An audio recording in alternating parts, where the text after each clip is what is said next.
역대상 7장 1절부터 8장 40절, 7장 1절과 2절만 읽겠습니다. 같이 합니다. 이사갈의 아들들은 돌라와 부하와 야숲과 심으로 네 사람이며 돌라의 아들들은 우시와 르바야와 여리엘과 야메와 입삼과 스므엘이니 다 그 아비 돌라의 집족장이라. 대대로 용사더니 다윗 때 이르러선 그 수요가 22,600명이었더라. 아멘. 오늘 7장과 8장, 특별히 8장은 4장부터 시작한 그 바벨론 포로로 잡혀갔던 이스라엘 사람들을 이제 지파별로 정리하는 내용입니다. 9장까지 제가 족보 내용이라고 그랬죠. 9장은 바벨론 포로에서 돌아온 남은 자들 이야기이기 때문에 8장까지가 바벨론 포로에서 잡혀갔던 그 지파들 내용을 정리하고 있습니다. 오늘 7장과 8장은 7장은 요단 서편 지파들 중에서 이사갈, 납달리, 므낫세, 에브라임, 아셀 지파, 이게 5지파가 나와 있습니다. 모두 특징은 북이스라엘에 속한 지파라는 것 알 수가 있죠. 8장은 좀 특이합니다. 그 중에서도 베냐민 지파를 더욱 강조하고 있는 내용입니다. 왜냐하면 또 말씀을 드리겠습니다만 사울 때문에 그래요. 첫 왕이 나온 사울 때문에 8장을 이야기하고 있습니다. 그리고 사울의 아들이었던 요나단을 더욱 강조하여 설명하고 있는 내용이기도 합니다. 설교 제목은 사람의 생각은 자신이 누구인지 드러낸다. 사람의 생각은 자신이 누구인지 드러낸다. 제목입니다. A person's thoughts reveal who they are. 결국 내가 누구인지는 생각으로 드러내는 거예요. 무슨 말입니까? 무슨 생각하고 있느냐가 결국 그 사람이라는 겁니다. 겉으로는 말은 이렇게 할 수 있고 또 행동은 저렇게 할 수 있지만 결국 지켜보면 그 사람의 생각이 가장 중요하다는 것 알 수가 있어요. 그러니까 생각이 정리가 안 되면 결국 자기도 모르게 엉뚱한 소리 하게 되고 정말 중요할 때 엉뚱한 결정하게 되는 것은 이미 그 생각이 다른 것으로 정리되어 있기 때문에 그런 겁니다. 우리가 생각만 정리가 돼도요 평안합니다. 어제도 제가 어떤 사람들과 그 얘기를 좀 나눴는데 생각이 정리가 안 되면 사람이 늘 복잡한 거예요. 그런데 좋은 생각이든 때로는 안 좋은 생각이든 간에 한 생각만 하면 사람이 단순해집니다. 생각이 많은 걸 복잡하다 이렇게 말하죠. 그래서 남들 보면 저 사람은 별 걱정 없을 것 같은데 뭐 경제적으로도 풍요롭고 또 돈 씀씀이도 괜찮고 뭐 가정도 큰 문제 없을 것 같은데 늘 힘들어하고 늘 뭔가 공부한 것은 왜 그러냐면 실제 삶이 그런 것이 아니라 생각이 복잡해서 그런 거예요. 어떤 때 우리의 복장을 터지게 한 사람이 누굽니까? 지금 막 가정이든 뭐든 복잡한데 자기 생각만 하고 있는 사람들 있잖아요. 그게 남편이 됐든 아내가 됐든 자식이 됐든 간에 오로지 지 생각이란 말 죄송합니다만 자기 생각만 하고 있는 사람 있잖아요. 얼마나 평안한지 몰라요. 물론 우리가 말하는 평안과 다른 평안이긴 합니다만 신앙적으로 보았을 때도 여러분 생각은 결국 그 사람이 누구인지 드러내는 법이에요. 어떤 걸 알아야 될까요? 첫째는 되는 대로 살지 않아야 한다는 겁니다. You should not live 하퍼 지어드리. 여러분 7장을 보시면 아까 제가 말씀드렸는데 북이스라엘 지파들이 쭉 나오고 있습니다. 근데 여러분 7장 읽으면서 우리가 한 가지 생각을 해야 돼요. 무슨 생각이냐면 제가 첫날 역대기를 말씀드릴 때 열왕기 상하는 남유다와 북이스라엘을 다 기록했지만 역대기는 남유다 중심으로 쓰여졌다 이렇게 말씀을 드렸거든요. 그런데 7장에 들어서서 갑자기 북이스라엘 이야기가 나오고 있어요. 그래서 우리가 성경을 조금 주의 깊게 읽는 분들은 이때 와서 하는 생각이 들어야 돼요. 왜 그러지? 여러분 우리가 성경 읽을 때 항상 다 아멘 아멘 하지 말고 왜 그러지? 외교로 가셨지? 왜 여기다가 이 내용을 적었지? 이런 내용도 우리가 살펴보아야 합니다. 그나마 5개 지파만 나와 있고 안 나와 있는 지파가 있어요. 어디냐면 단 지파와 스불론 지파는 없어요. 5개 지파는 아까 제가 읽어드렸죠. 있는데 단 지파와 스불론 지파는 나오지도 않아요. 왜 그렇죠?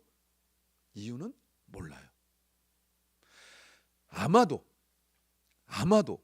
2가지 이유가 있을 거다. 이게 추측할 뿐입니다. 첫째는 다른 데보다 단 지파와 스불론 지파가 우상 숭배가 심했어요. 예, 우상 숭배가 가장 심했던 지역이었기 때문에 라고 생각이 되어지고 또 하나는 이 두 지파가 없는 그 이유 중에 하나가 아마도입니다. 제 추측이 아니라 학자들 추측이죠. 아마도 바벨론 포로로 잡혀가면서 그때는 지금처럼 이렇게 기록하고 또 뭔가 기록물로 남기는 것이 쉽지 않았던 때였잖아요.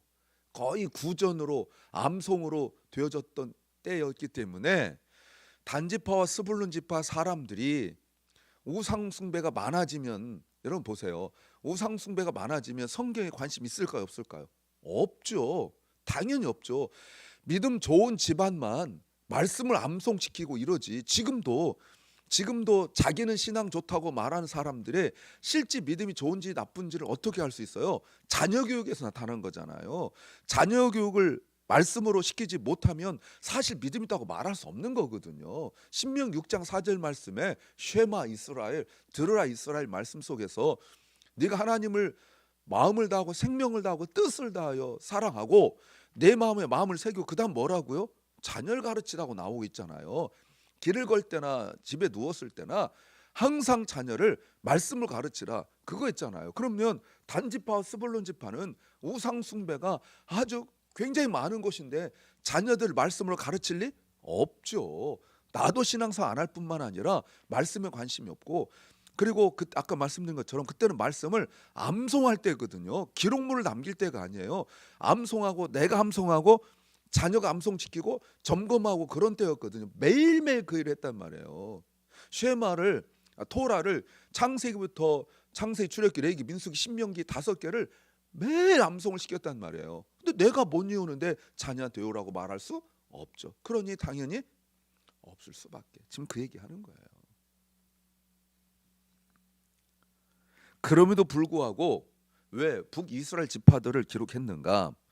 아마도 연합 때문에 그랬을 것이다 생각합니다. 북이스라엘은 BC 722년에 주전 722년에 망했습니다. 망하고 난 이후에 아수르에 망했죠. 망하고 난 이후에 아수르가 정책을 폈던 게 뭐냐면 북이스라엘 사람들을 자기 나라 아수르가 다스리는 그 곳곳으로, 저 지방 그 가까운 나라도 아니고 멀고 먼 지방으로 다 흩어버렸어요. 그리고 강제로 결혼시켜 버렸어요. 그리고 다른 지역에 있는 사람들을 데려다가 북이스라엘 데려와서 강제로 결혼시켜 버렸어요. 이방인과 강제 결혼하게 된 거예요. 그런데 북이스라엘은 없어진 거죠.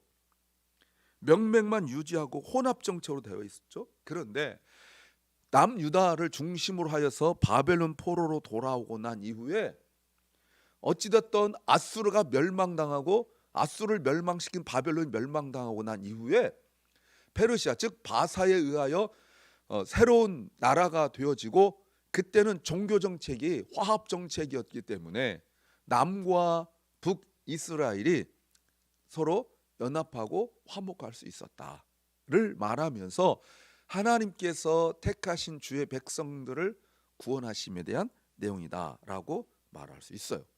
또 하나, 만약에 그것은 어느 정도 있다 할지라도 혼합으로 말미암아, 혼혈 정책으로 말미암아 북이스라엘이 신앙적으로 완전히 무너지고 망가졌다면, 그렇지 않은 사람도 있습니다. 어떤 때냐면 여로보암에 의하여 북이스라엘이 세워졌을 때 그때 절기 때가 되어지면 예루살렘 와서 예배를 드렸거든요. 그것을 막으려고 단과 베델의 우상을 섬길 수 있는 곳을 두 군데를 만들었습니다. 근데 그것이 싫어서 신앙의 순수함을 찾으려고 자기의 땅을 떠나서 예루살렘 온 북이스라엘 지파 사람들이 있었어요. 그 사람들은 비록 남유다에 살고 있지만 그들은 분명하게 북이스라엘 사람들이에요. 출신이 고향이 그쪽이에요. 그래서 그 사람들을 기록한 거다라고 볼 수 있다라는 겁니다. 그렇다면 그들은 바로 누구냐면 구원받은 사람들이죠. 무엇에 의하여? 어제 보셨죠? 선택에 의하여. 무슨 선택입니까? 신앙의 선택, 예배의 선택. 그것도 내 마음에 들고 나를 기쁘게 하는 예배가 아니라 온전히 하나님께만 예배하고 하나님만 영광 돌리는 그런 예배를 선택한 사람들은 비록 북이스라엘 사람들이지만 하나님께서 기억하시고 기록하신 거예요. 그런데 1절부터 보시면 어떻게 나와 있냐면 군사들 중심으로 기록되어 있다라는 걸 볼 수 있습니다. 2절 말씀에서 보시면 대대로 용사였다.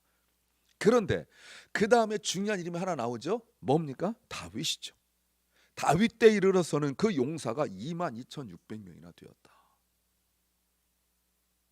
군사가 점점 늘어나요. 어마어마한 역사가 일어나죠. 예, 엄청납니다. 그런데 그 다음에 보니까 우시야 아들 쭉 나오면서 4절에 보면 군대가 36,000명이고요. 그리고 5절에 보니까 이사갈은 더 큰 용사고 보게대로 계수하니까 87,000명이에요.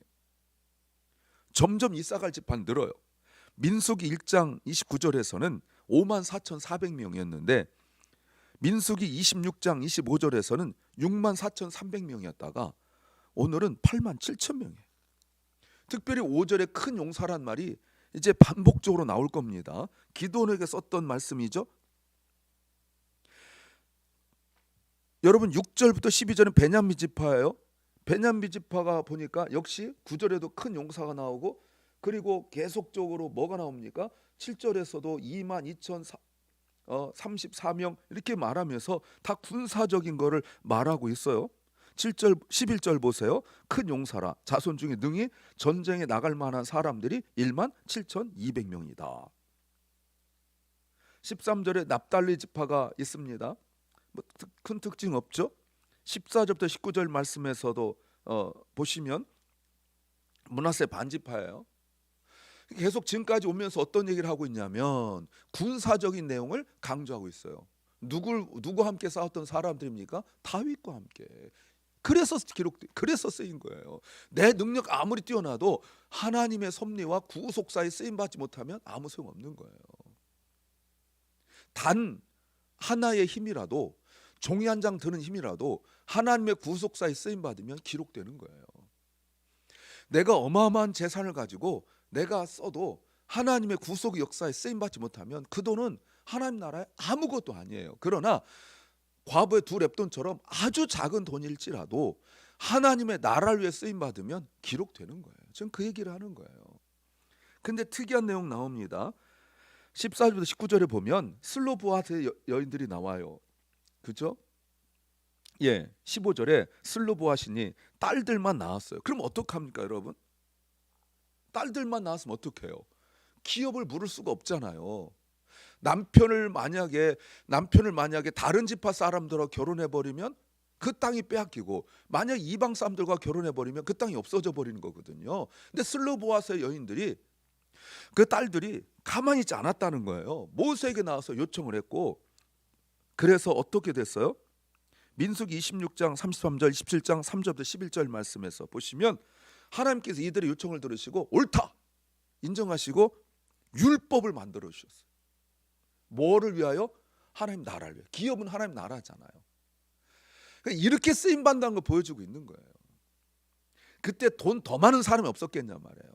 더 뛰어난 사람이 없었겠냐 말이에요. 그러나 하나님의 나라와 하나님의 구속 역사를 위하여 쓰임 받지 못하는 힘, 능력, 돈, 재능, 은사 아무 소용없어요. 우리도 마찬가지죠. 하나님께서 이스라엘에게 지금 무엇을 원하는지 여러분 알 수 있죠? 이스라엘에게 무엇이 부족했는지 알 수가 있죠. 20절부터 29절 말씀에 에브라임 지파입니다. 여러분 에브라임 지파의 유명한 사람이 누구죠? 많이 있지만 둘이 유명합니다. 여로보암이 있습니다. 북이스라엘 만든 사람이죠. 우상 숭배했던 사람이에요. 그런데 이 지파에 또 뛰어난 사람이 있습니다. 누굽니까? 여호수아가 있는 거예요. 끝까지 하나님의 길을 간 여호수아가 인생 마지막 설교에서 너희는 오늘날 여호와를 선택하라. 나와 내 집은 영원히 여호와만 섬기겠다라고 말했는데 그 후손 여로보암이 딴 길로 가요. 여러분 내갑 족속들은 신앙적이 아님에도 불구하고 조상이 술 먹지 마, 그리고 정착하지 마 라고 말해서 죽음의 위협 앞에서도 지켰는데 여호수아의 그 후손이 여로보암이 안 지키는 거예요. 무엇 때문에 망했는지 여러분 아시겠죠? 또 21절 가드 사람에게 에브라임 두 아들이 죽임을 당해요. 형제들이 찾아와서 위로를 해줘요. 23절 태어난 아이 이름이 부리아, 재앙, 저주란 뜻이에요. 그런데 보세요 여러분, 위로하는 건 좋았는데 야베스 이름과 비슷하죠. 똑같진 않아요. 야베스는 뭐 했어요? 기도했다고요. 기도했어요. 근데 부리아는 안 해요. 이게 차이예요. 그런데 후손이 누구냐면 여호수아. 여호수아는 예수라는 이름이죠. 호세아라는 이름이죠. 구원자라는 이름이에요. 또 24절 에브라임 딸 세라는 성읍들을 건축하고 대단한 능력이에요. 근데 여러분 지금 계속 무슨 얘기하는 거예요? 예, 되는 대로 살지 않는다는 거예요. 목적을 위해서 하는 거죠. 두 번째는 누구와 함께 하는가가 중요하다는 겁니다. Who we are with matters. 8장에서 베냐민 지파를 다시 한번 이야기합니다. 앞에서 베냐민 지파를 분명히 얘기했죠. 근데 다시 한번 얘기해요. 왜요? 아까 말씀드린 것처럼 베냐민 지파에 첫 번째 왕이 태어났기 때문에, 첫 번째 왕이 나왔기 때문에 그래요. 그런데 사울은 끝났습니다. 근데 왜 그러냐면 베냐민 지파가요, 바벨론 포로에서 돌아왔을 때 유다 지파와 함께 중요한 일을 합니다. 그래서 기록한 거예요. 하나님 구속 역사에 쓰임 받았기 때문에 기록한 거예요. 6절 7절에 보면 게바에 거주하던 베냐민 지파들이 왜 옮겼는지 이유는 모릅니다. 아마도 유다 지파와 함께 쓸 것이다 라고 추측할 뿐이에요. 근데요, 또 8절 9절에 보면 특이한 표현이 나와요. 사하라임이란 사람이 두 아내 후심과 바아바를 내쫓고 이혼하고 모압 땅에서 다른 여자와 재혼을 해서 자녀를 낳아요. 예, 그 안에 호데스에서 낳은 자가 쭉 나와요. 그런데 11절 그 안에 후심에게서 아비둡과 엘바알을 낳았고 엘바알은 하고 그 밑에 쭉 나오죠. 그럼 보세요. 모압 여인과 낳은 아이들에 대한 내용 그 다음에 없습니다. 왜요? 하나님 나라에 합당하지 않기 때문에 그래요. 근데 이혼당하고 버림받은 아내 중 후시미의 아들들이 역할이 뛰어납니다. 왜요? 아버지에게는 버림받았지만 아버지 하나님께서 도와주셨기 때문에 그래요. 12, 13절 보시면 도시를 세우고 블레셋 가드 사람들 내어 쫓았어요. 10절에서 에옷은 사사예요. 모압왕 에글론을 죽였어요. 대단하죠? 자기 조상은 모압에 가가지고 자녀를 낳았는데 에옷은 내쫓아버렸다는 거예요.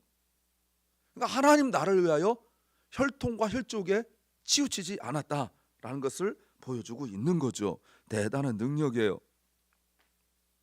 하나님의 약속을 믿고 유다 지파와 함께하고 하나님의 구속 역사에 쓰임 받았기 때문에 그런 거예요. 그 생각이죠. 세 번째는 인정할 것은 인정해야 한다는 겁니다. What must be acknowledged should be acknowledged. 자, 29절부터 보면 베냐민 지파를 다 이야기하고 난 이후에 사울 왕과 요나단 이야기를 하고 있습니다. 특별히 일부러 29절부터 33절에 사울 왕 이야기고요, 34절부터 40절은 요나단 이야기예요. 근데 왜 요나단의 이야기는 따로 별도로 이야기했을까? 왜 그렇죠? 요나단은 아버지 사울과 달리 하나님의 구속 역사를 인정했잖아요. 하나님이 다윗을 세우신 것을 아버지는 인정하지 않았지만 요나단은 인정하고 그 다윗을 왕으로 세우기 위하여 노력했잖아요. 그래서 기록한 거예요. 그래서 단 하나 차이라는 것, 더 능력이 뛰어나냐 뛰어나지 않느냐가 아니라 하나님이 하시는 일, 즉 구속의 역사를 인정했느냐 안 하느냐 차이예요. 결국 하나님, 사람은 어떤 생각을 갖고 있느냐가 중요하고 그 생각이 자기 인생을 드러내는데, 그 생각이 뭐냐면 하나님의 일을 인정하느냐 안 하느냐, 많은 수가 있느냐 많은 돈이 있느냐가 아니라 적은 수 적은 물질이지만 적은 능력이지만 하나님이 하시는 일에 동참하고 인정하느냐에 따라 다르다는 거예요. 근데 한 가지만 더 얘기하고 싶어요. 아까 말씀드렸지만 바벨론 포로로 가면서 모든 역사 이런 게 다 없어졌습니다. 그리고 여러분, 북이스라엘 사람들은 이미 신앙이 다 없어졌고, 남유다 사람들도 우리가 예레미야를 통해서 보셨지만 믿음 있는 사람들이 드물었잖아요. 근데 이게 어떻게 기록됐는가? 이게 아주 기가 막힙니다. 뭐냐면 다윗의 인구조사예요. 다윗이 인구조사 해가지고 하나님께 혼나고 징계받고 이랬잖아요. 그때 불순종했지만 인구조사했던 기록한 것이 여기 기록되는 거예요. 그러니까 북이스라엘 이런 사람들은 더 이상 기록이 없어요. 왜? 신앙이 다 끝났으니까. 그때 중심으로 기록되어 있는 거예요. 무슨 말 하려는 거예요? 인간의 다윗이지만 어리석음과 실수에도 불구하고 하나님은 하나님의 일을 이루어 가신다, 이거예요. 여러분, 우리가 하나님의 일을 협조 안 한다고 해서 하나님 못 하시는 거 아니고, 내가 협조한다고 해서 더 잘 되고, 그건 아니에요.